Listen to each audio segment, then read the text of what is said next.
Assalamualaikum warahmatullahi wabarakatuh. Waalaikumsalam warahmatullahi wabarakatuh.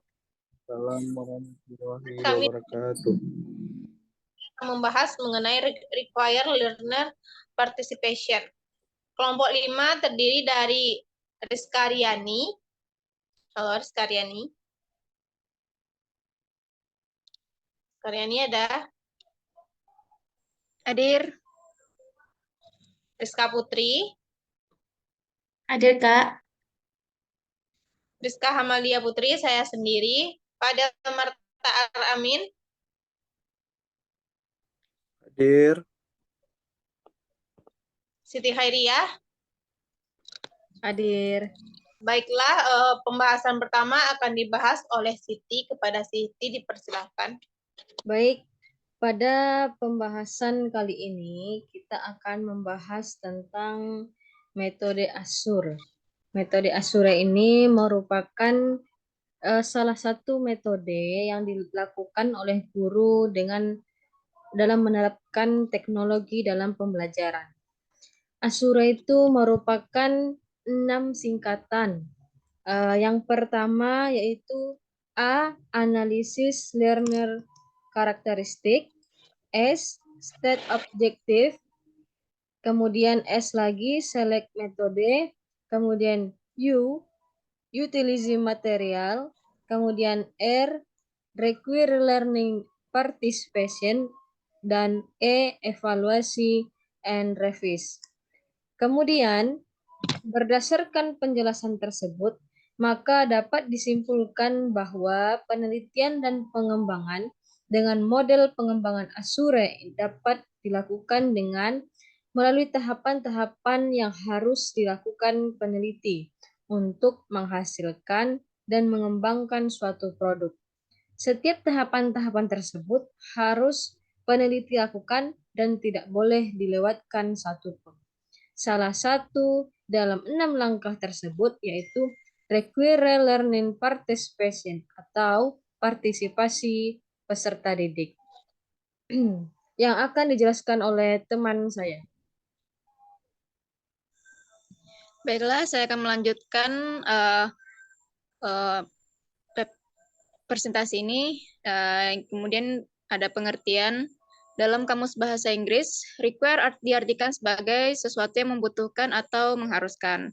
Learner yang berarti atau peserta didik, dan participation adalah pengikutsertaan atau partisipasi. Jadi yang dimaksud dengan require learner participation di sini adalah proses pembelajaran yang memerlukan keterlibatan mental siswa secara aktif dengan materi atau substansi yang dipelajari. Siswa yang terlibat aktif dalam kegiatan pembelajaran akan dengan mudah mempelajari materi pembelajaran.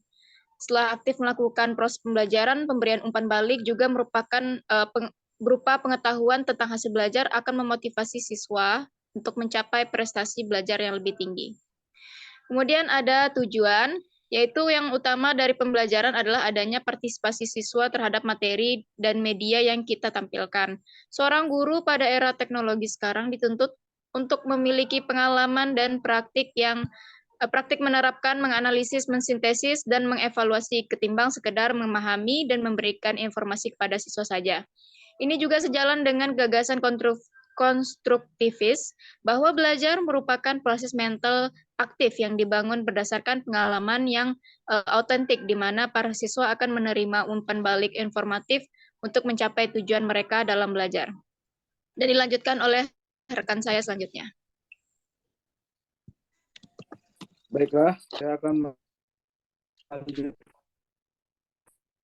materi dari sekalian ini, yaitu manfaat. Menurut Sujana, manfaat pembelajaran metode pertama, kegiatan pembelajaran partisipatif dilakukan secara bersama oleh peserta didik dengan bimbingan pendidik, yaitu guru, dalam kelompok-kelompok belajar yang saling terorganisasi.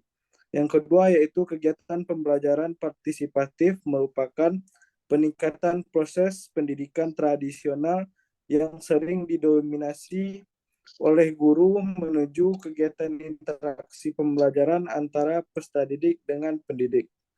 Yang ketiga yaitu kegiatan pembelajaran partisipatif berorientasi pada tujuan belajar yang hasilnya diharapkan langsung dapat dimanfaatkan oleh peserta didik untuk meningkatkan sikap dan perilaku bersama secara harmonis, serta untuk mengembangkan partisipatif peserta didik dalam kegiatan sosio dan pembangunan masyarakat.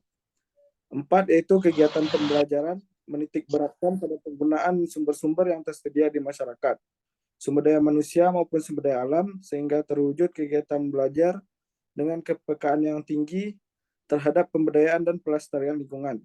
Yang terakhir yaitu kegiatan pembelajaran partisipatif telah memperhatikan segi kemanusiaan peserta didik dengan menghargai potensi dan kemampuan yang ia miliki, serta dengan menekankan upaya fasilitas oleh pendidik terhadap kegiatan peserta didik dalam memanfaatkan lingkungan dan potensi, serta menampilkan kemampuan untuk melakukan kegiatan berpikir dan berbuat secara bersama dalam mencapai tujuan belajar yang mereka tetapkan. Sekian dari saya, dilanjutkan oleh teman saya. Terima kasih.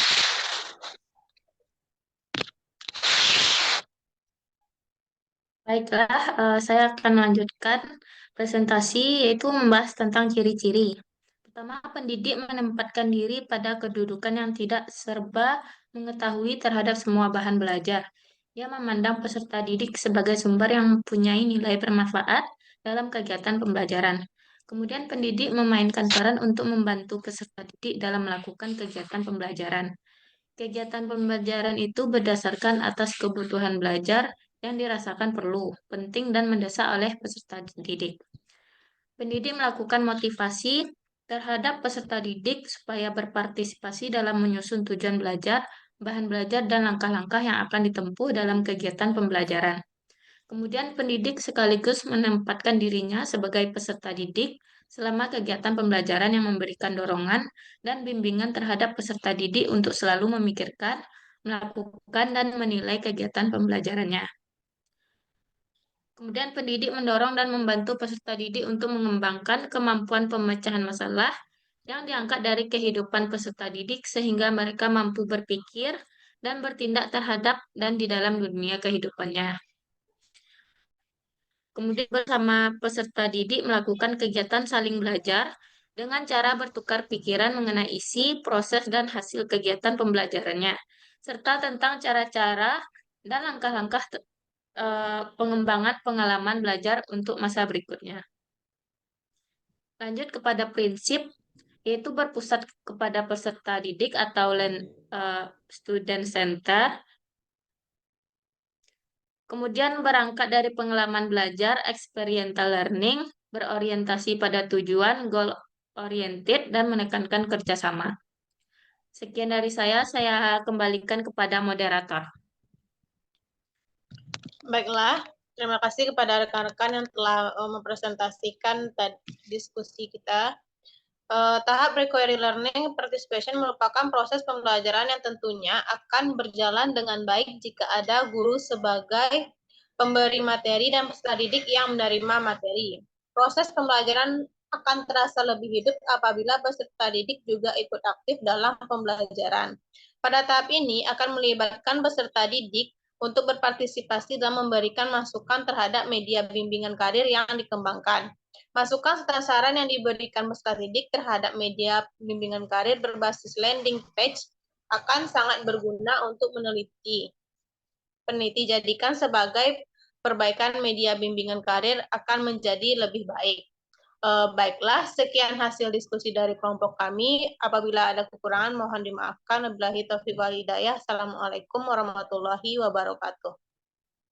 Waalaikumsalam.